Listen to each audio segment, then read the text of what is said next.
बिस्मिल्लाहिर्रहमानिर्रहीम। अस्सलाम वालेकुम नाज़रीन, मैं हूं डॉक्टर अली और आप देख रहे हैं मेरा फेसबुक और यूट्यूब चैनल। नाज़रीन, बड़ी अहम तरीन डेवलपमेंट्स हैं, बहुत बड़ी खबर आपके साथ हम शेयर करने जा रहे हैं और ख़बर यह है कि आज एक बार फिर दूसरी मरतबा अफगानिस्तान से पाकिस्तान के ऊपर ड्रोन हमला हुआ है। नाज़रीन, ये किस इलाके के अंदर हमला हुआ है, इसकी तमाम तर डिटेल्स आपके साथ हम शेयर करेंगे। जबकि दूसरी तरफ एक और बड़ी खबर, ईरान को इराक में बड़ा धचका लग गया है। ईरानी जो प्रॉक्सीज हैं उसके हवाले से बड़ा फैसला इराक की हुकूमत ने सुनाया है। इसकी तमाम तर डिटेल्स। जबकि दूसरी तरफ एक और बड़ी खबर है और वो ये है कि मोहम्मद बिन सलमान जो हैं वो अमेरिकी सदर डोनाल्ड ट्रंप को सीधे हो गए और एक बहुत बड़ा कन्फ्लिक्ट जो है वो बन गया अमेरिका और सऊदी अरब के दरमियान। इसके तमाम तर डिटेल्स भी आज के इस व्लॉग में आपके साथ हम शेयर करेंगे। वीडियो की तफसील में जाने से पहले अगर आपने हमारे इस चैनल को सब्सक्राइब नहीं किया हुआ तो आपसे गुजारिश है काइंडली इसको सब्सक्राइब कर लें और बेल आइकन को ज़रूर दबा दें ताकि हमारी आने वाली वीडियोस सबसे पहले आप तक पहुंच सके। नाज़रीन, हम आपके शुक्रगुजार हैं जो आप हमारे वीलॉग्स को देखने के लिए वक्त निकालते हैं और कमेंट सेक्शन में अपनी मोहब्बतों का इजहार भी करते हैं। नाज़रीन, इस वक्त सूरत हाल ये है कि मशरक़ वस्ता के अंदर जो हालात हैं वो तो दिन ब दिन ख़राब हो ही रहे हैं, लेकिन इस वक्त पाकिस्तान के मगरिब में पाकिस्तान के ऊपर हमलों में तेजी आ रही है। लेकिन नाज़रीन, अभी तक जो है वो पाकिस्तान की जानिब से, जिस तरह से मैंने आपको बताया प्रीवियस व्लॉग के अंदर, कि पाकिस्तान की जानिब से कुछ फैसले तो किए गए हैं, लेकिन लगता यह है कि नमक हराम ये चाहते हैं कि पाकिस्तान इन फैसलों में ताख़ीर ना करे, बल्कि विद इन नो टाइम जो है इन अफगानियों को जो इनके दहशतगर्दों के ठिकाने हैं, इनके ठिकाने हैं, उनको तबाह बर्बाद करें। नाज़रीन, आज एक बार फिर हमला हुआ है। पहले 5 ड्रोन्स का हमला हुआ था, वो हमला पाकिस्तान ने नाकाम बनाया, जिसमें से एक जो ड्रोन है वो चमन के इलाके के अंदर गिरा, हालांकि वो नाकारा बना के गिराया गया था, जिसमें 3 अफराद जख्मी हुए थे। जबकि दीगर जो हैं वो बाकी जो हैं वो 3 ड्रोन्स को मुकम्मल तौर पे 4 को तबाह कर दिया गया था।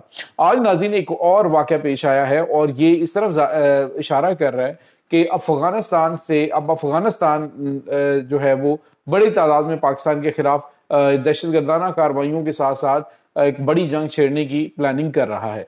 नाज़रीन, यहाँ पे आपको ये बताते चलें कि इस वक्त जो अफगानिस्तान है वहाँ पर भारतीय असर और रसूख काफ़ी ज़्यादा बढ़ चुका है और आज इंडियन मीडिया पे ये कहा जा रहा था कि पाकिस्तान जो है वो अपनी फ़ौज इंडियन बॉर्डर से हटा के तो मगरबी बॉर्डर पे लगा रहा है। तो पहली बात तो ये कि पाकिस्तान के पास इतनी फ़ौज है कि आपका भी मुंह बंद कर सके और DGISPR ने कहा था कि जहां जहां से जैसे जैसे आना है तो वहां वहां से आ जाओ, तो तुम्हें एक दफा मजा करा देंगे। और बिल्कुल पाकिस्तान मुकम्मल तौर पे तैयार भी है।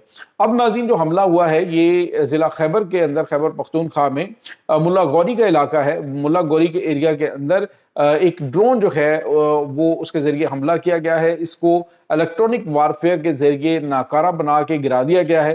कोई नुकसान नहीं हुआ, लेकिन ये खतरे की घंटी है पाकिस्तान के लिए कि मगरबी बॉर्डर से मुसलसल पाकिस्तान के ऊपर होते हुए ये ड्रोन अटैक किसी बड़ी और खौफनाक जंग की तरफ इशारा कर रहा है। अब अफगानिस्तान या तो खुद चाहता है कि पाकिस्तान जो है वो ओपनली हमला जो है वो अफगानिस्तान के ऊपर कर दे, और दूसरी तरफ आप ये देखिए कि जो मगरबी जो मशरकी महाज है वहां पर भी भारत जो है वो महदूद पैमाने पे जंग छेड़ने की कोशिश कर सकता है। नाज़रीन, यहाँ पे आपको ये बताते चले कि इस वक्त जो इंडिया है वो बुरी तरह से बौखलाया हुआ है। ख़ास तौर पे जो वहाँ पे इस वक्त मोदी सरकार है उसके अंदरूनी मसाइल इतने ज़्यादा बढ़ चुके हैं कि वो अब अवाम की तवज्जो वहाँ से हटाने के लिए पाकिस्तान के साथ कोई कन्फ्लिक्ट शुरू करने की कोशिश कर सकता है। और वैसे भी आज़ाद कश्मीर के अंदर जो हालात उन्होंने पैदा किए हैं उसकी वजह से भी वो प्लानिंग कर रहे हैं कि वहाँ से आज़ाद कश्मीर के बॉर्डर के ऊपर जंग छेड़ी जाए। नाज़रीन, यहाँ पे आपको ये पता चले कि पाकिस्तान तो मुकम्मल तौर पर तैयार है ही, चाइना ने भी बड़े पैमाने पर तैयारियाँ कर रखी हैं और कुछ भारत के अंदर जो इस वक्त आज़ादी पसंद कुव्वतें हैं वो भी इंतज़ार इसी बात का कर रही हैं कि कब भारत पाकिस्तान के साथ पंगा ले और फिर जो है वो इसे सरप्राइज दिया जाए।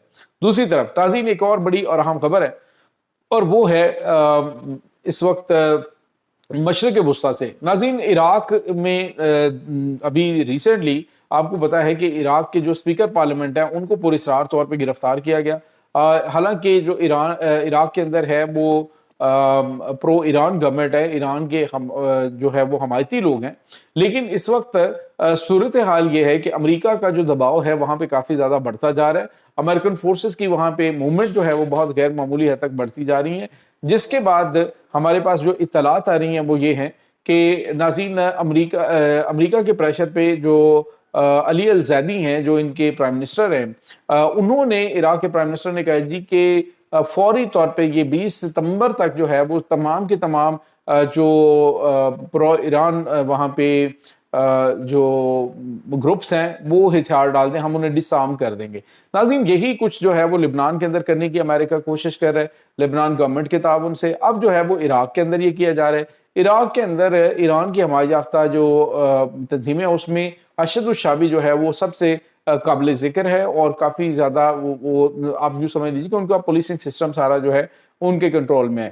تو ارشد الشعبی جو ہے اس کے حوالے سے اب یہ کہا جا رہا ہے جی کہ انہیں بھی ڈس آرم کیا جا رہا ہے۔ ایران کا جو میڈل ایسٹ کے اندر بڑھتا ہوا اثر و رسوخ ہے اس کو کم کرنے کی اسے کوشش کے طور پہ دیکھا جا رہا ہے، اور کہا یہ جا رہا ہے کہ امریکہ جو ہے وہ اب کسی صورت ایران کی جو پراکسیز ہیں ان کو مضبوط نہیں دیکھ سکتا۔ اسی وجہ سے لبنان کے اندر بھی یہی فیصلہ کیا گیا کہ اب جو اسرائیل کو 55 کے قریب گاؤں جو ہے وہ دے دیے جائیں، اور ایک پیس ایگریمنٹ جو ہے لبنان حکومت کر لے، جس کی اس وقت جو ہے وہ مذمت کی جا رہی ہے لبنان کی جو حزب اللہ ہے اور حزب اللہ کے حمایتی جو گروپس ہیں ان کی جانب سے۔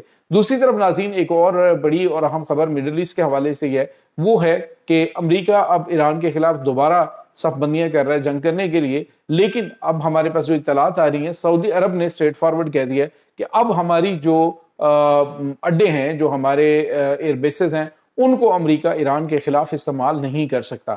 ناظرین امریکہ کو سعودی عرب کی جانب سے، بن سلمان کی جانب سے پہلی بار کورا چٹا جواب دیا گیا ہے، بلکہ مستقبل میں امریکہ کے جو فوجی اڈے ہیں وہ بھی سعودی عرب سے ختم ہونے والے ہیں، اور اس میں ناظرین ایسے میں جو ہے وہ مڈل ایسٹ کے اندر پاکستان کی اہمیت بہت غیر معمولی حد تک بڑھ جائے گی، اور پاکستان جو ہے وہ قطر ہے، سعودی عرب ہے، اسی طرح سے جو دیگر اہم ترین ایریاز ہیں، اہم ممالک ہیں، اس میں پاکستان کا اثر و رسوخ بڑھ سکتا ہے۔ دوسری طرف ناظرین آپ کو یہ بھی بتاتے چلیں کہ اس وقت تمام کے تمام عرب ممالک اس بات کو جان چکے ہیں کہ امریکہ ان کی حفاظت کی ذمہ داری ادا نہیں کر سکتا، اور نہ ہی امریکہ کے یہ بس میں ہے کہ وہ ایرانی میزائلوں کو روک سکے۔ امریکہ ابھی کچھ تازہ ترین معاملات جو ہیں وہ کرنے کی کوشش کر رہا ہے، لیکن اس کے ساتھ ہی خطرات اس بات کے موجود ہیں کہ دونوں طرف عدم اعتماد کی وجہ سے یہ مذاکرات بہت کامیاب یا بہت بہتر طریقے سے آگے بڑھتے ہوئے دکھائی نہیں دے رہے۔ اسٹریٹ آف ہرمز کے معاملے میں سعودی عرب نے امریکہ کو واضح طور پہ کہہ دیا کہ یہ علاقائی مسئلہ ہے، اور علاقائی ممالک جو ہیں وہ اس کو سالو کر سکتے ہیں۔ اور ناظرین یہاں پہ آپ کو یہ بھی بتاتے چلیں، اس وقت سعودی عرب جو ہے وہ ایران کے ساتھ مل کر ایک نیا اتحاد جو ہے وہ بھی بنانے جا رہا ہے، جس کی خواہش کا اظہار جو ایرانی صدر ڈاکٹر مسعود پزشکیان ہیں انہوں نے پاکستان کے دورے کے موقع پہ کیا تھا۔ تو یہ چیزیں اس وقت ناظرین چل رہی ہیں۔ اس تمام صورتحال کے بارے میں آپ کا کیا کہنا ہے؟ کمنٹ سیکشن میں اپنے خیالات کا اظہار ضرور کیجیے گا۔ انشاءاللہ بہت جلد ملتے ہیں ایک نئی ویڈیو میں، تب تک کے لیے اپنا بہت سارا خیال رکھیے گا۔ اللہ حافظ۔